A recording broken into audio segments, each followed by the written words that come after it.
All right, so good to have you back. It's still the Tuesday edition of the Good Morning Cross River. Now remember that while we had to give out the drill on the show this morning, we did say we'll be having a medical expert come talk to us on what is happening at the moment as regards the medical brain drain in Nigeria.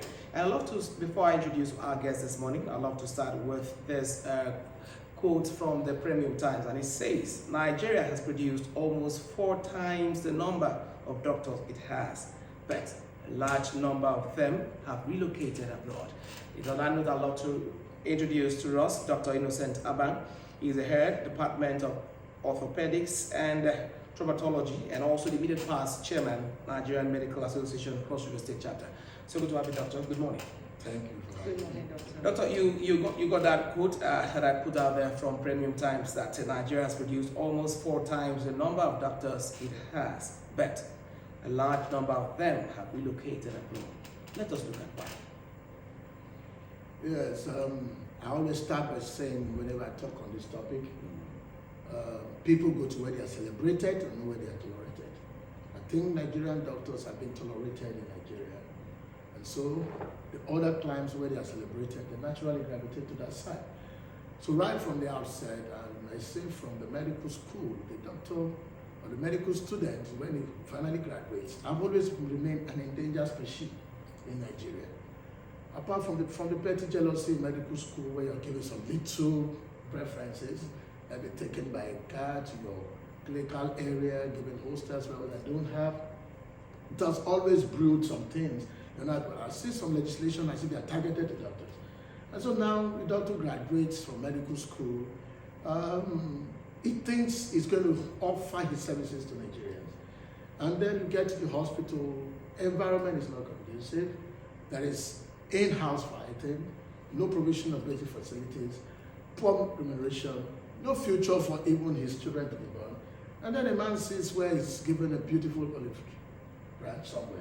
I mean, everybody will want to go to where he will celebrate himself and move to his maximum potential. Now, if you need to optimize the factors on ground, insecurity in Nigeria is enough to cause every Nigerian to go. Now, to start with, as I speak with you, a doctor was murdered. Somebody feigned to be a patient in Edo State and came in and shot the doctor. As we speak, the soldier, the police have still not done nothing. Nothing has come out of it. It's still, we're just talking up and down.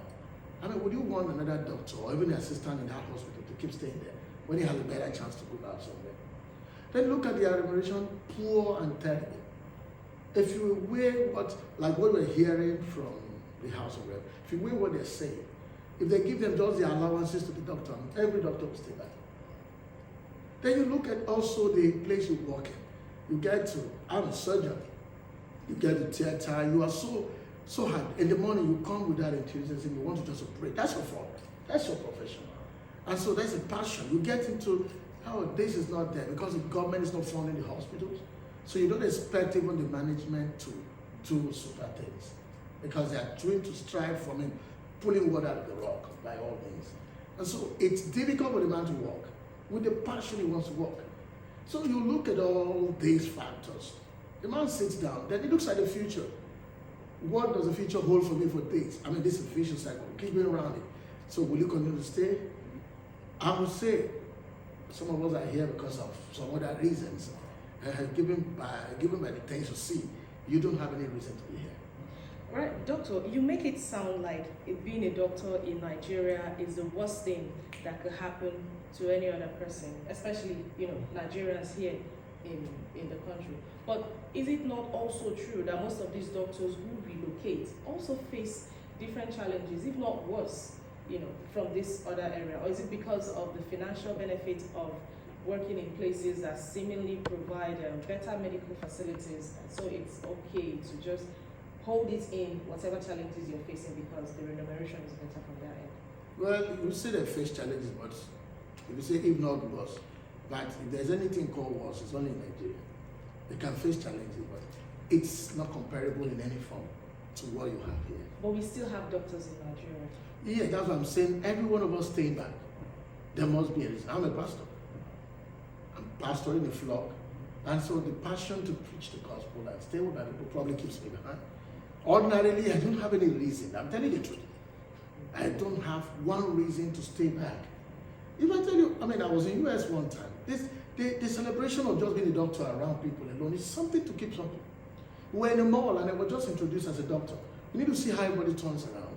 So excited. I was in an Uber in US, driving, and the man just saw, he stopped the number plate, empty. He said, that's a doctor, that's a doctor. Just knowing that you're a doctor, it's enough. The way people see you, and not to talk of a doctor being molested here, poorly remunerated, insecurity. In Cross River, when I was NMA chairman, I was on air almost every other day because of the kidnap of doctors. But that has reduced remarkably. But being reduced is an evil being celebrated. It shouldn't be there at all. Why would you kidnap a doctor whom even a kidnapper, when he has the challenges, will be treated by the same doctor in the hospital? Why would you take a doctor and passing through trauma? There's one of them that they took. She left here completely. And today she hasn't recovered herself fully. There's one that they took till today, as I speak with you, it's still not okay. Doctor, let's look at the WHO's recommendation, because this exodus, so to say, is struggling to affect the ratio of the doctor-patient. What is the standard recommendation of WHO? Well, in standard, should have about a doctor to about 600 people, patient. And some before used to say 1 to 1,000. But in Nigeria, it's like a doctor to about 10,000 persons when they are not left. Now it should be about a doctor to 100,000 patients. And the pressure right now on doctors is heavy. That's why we're having stress in the job place. We are having serious fatigue. We are having some of them even tipping over to some depressions. And so a lot of things now happen because the work is now very heavy on the very few hands. So there's overload.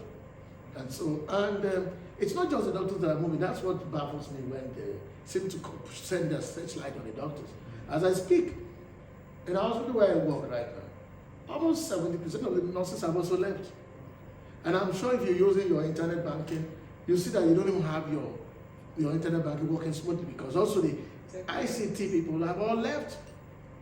So we are just trying to encourage ourselves, like she was talking before we came on. Encourage ourselves in our mediocrity and celebrate ourselves because many times we don't want to face the reality just to keep. The people in government have chosen to do the wrong. Okay, now the government is coming out to say 5 years before you get your license as a sort of discouragement to leave. And this morning, one of the papers, NMA, is saying, look, 5 years or 10 years, you can't stop doctors from leaving. Yeah. Is it really possible for doctors to leave, vis-a-vis? Because even yesterday, the UK government came out to say, look, Nigeria has been placed on the red list. 55 other countries are there too with Nigeria. And being on that red list means unless you have a government-to-government agreement, you cannot travel. So isn't that some sort of deterrent?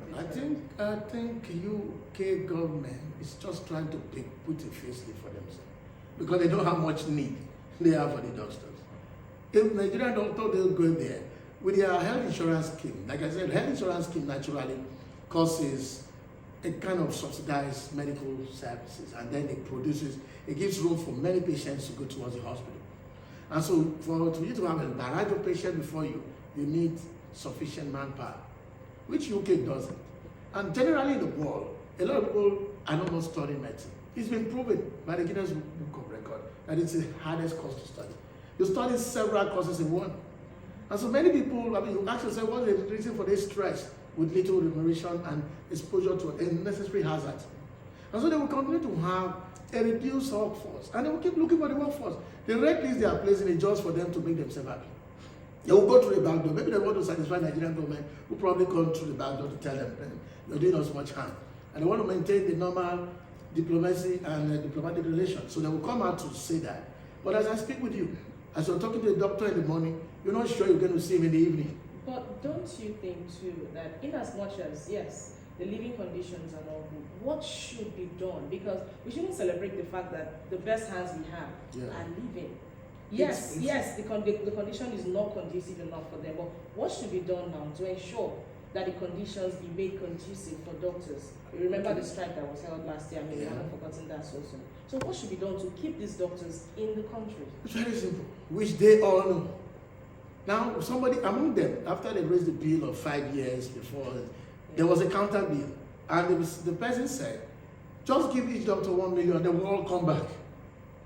As poor as 1 million will be, it's so poor, but just pay them 1 million.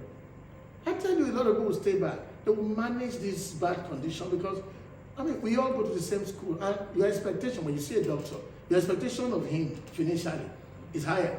He goes to his community. Some of them had community sponsorship, where they now have, after you finish, you're going to take care of this, and when it's community project, they give you an envelope, and you cannot meet up even feeding your family, let alone going to do that. So until the government improves the remuneration, assures the doctor of a working condition, the barest minimum, I'm telling you that everybody will stay back.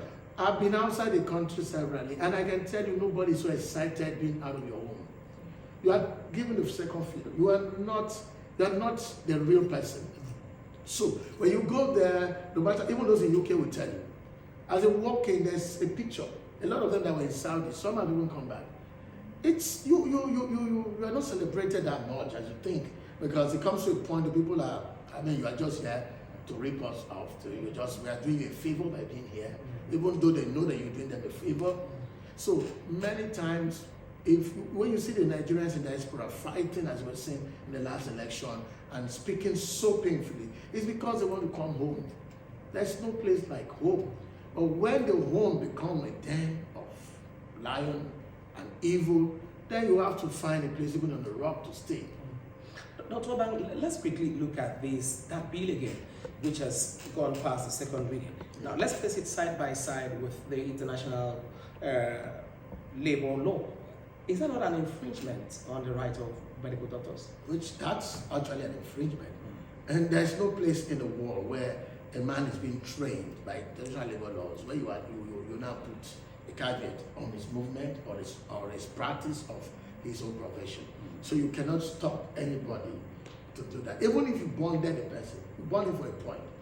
If he has finished the so-called amount of bonding, he's free to move. But nobody is bonded. And whatever, even Nigeria subsidized the medical training, which is true. I mean, some of us have children in private universities. I know how much I pay for my son studying medicine and my daughter. It's heavy. It's like 40 or 100 times what you pay in a normal medical school.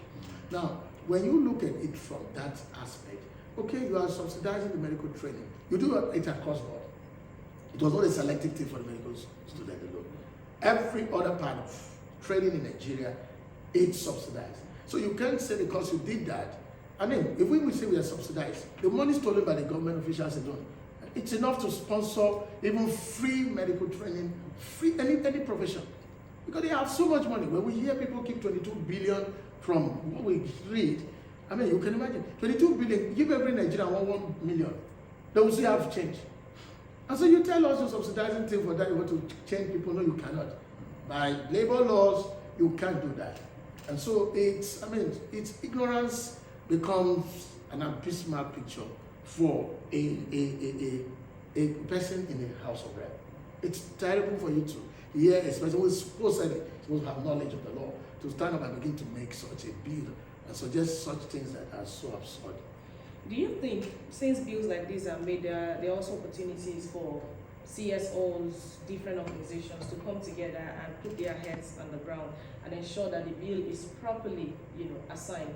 Do you think the NMA, ARDs should come together, meet with the different senators who this bill is under their purview, to discuss things, put their heads together to ensure that everybody is sorted out in the right way?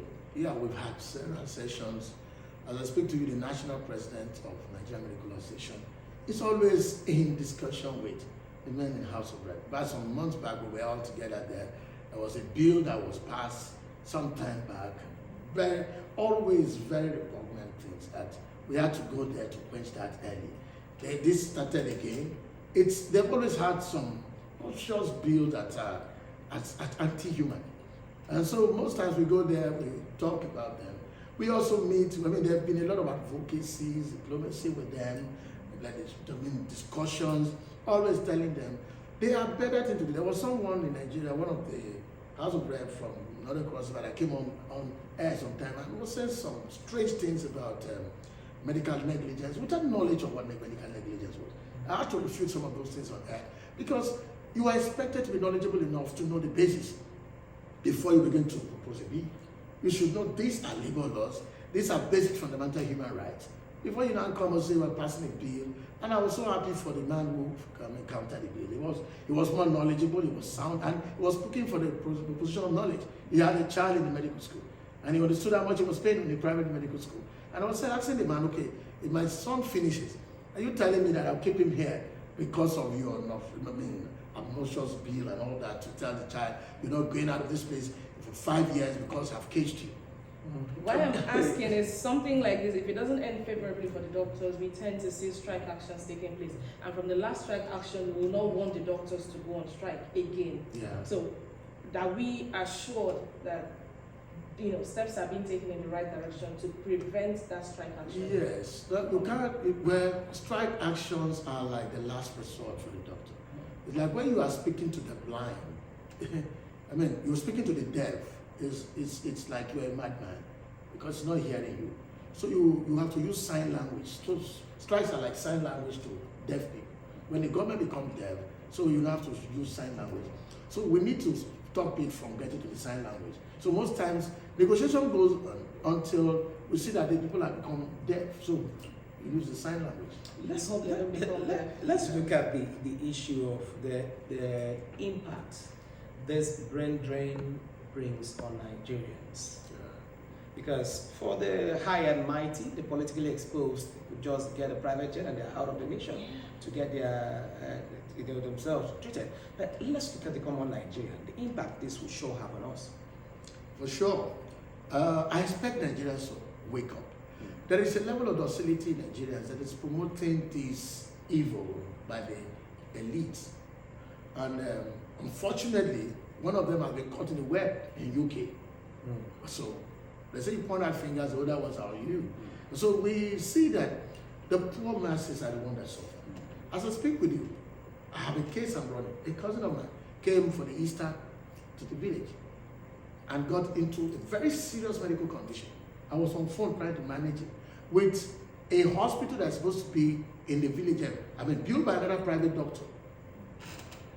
And now another doctor is running it. He's not there in the hospital, but he's using nurses and other people. And I was talking, he's not there. And then they're just telling them, give this fluid, do this, do that. I had to move him yesterday to tell them to move to Monaya.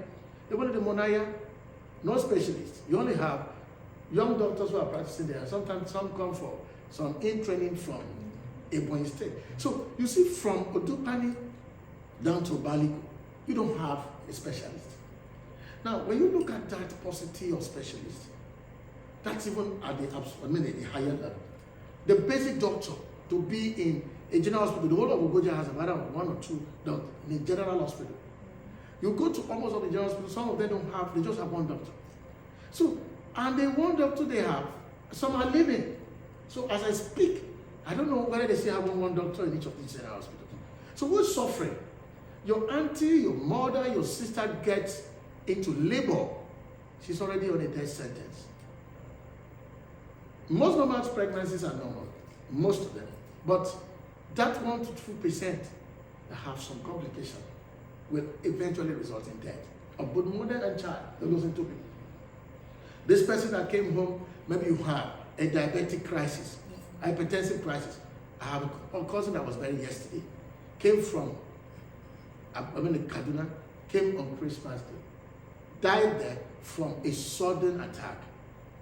Couldn't be rushed, died while they were just carrying him in the car. He was to be buried, yesterday, and another one slumped. Now, what are we saying if they were doctors? That will not happen. But the rich and mighty will not stay to suffer that. I keep telling you my experience outside. We were in traffic one day in Austin, Texas, and suddenly there was a road traffic accident. You won't believe what happened. Within 5 minutes, the whole place was cut off. We were given another post to move. Before I knew, there was an helicopter right there evacuating the people. Within 5 minutes, I mean, that life will be saved. But if it was in Nigeria, we'll be taking selfies, videoing it, and people are shouting. Some will pour water where they ought not to pour water. There are no paramedics coming.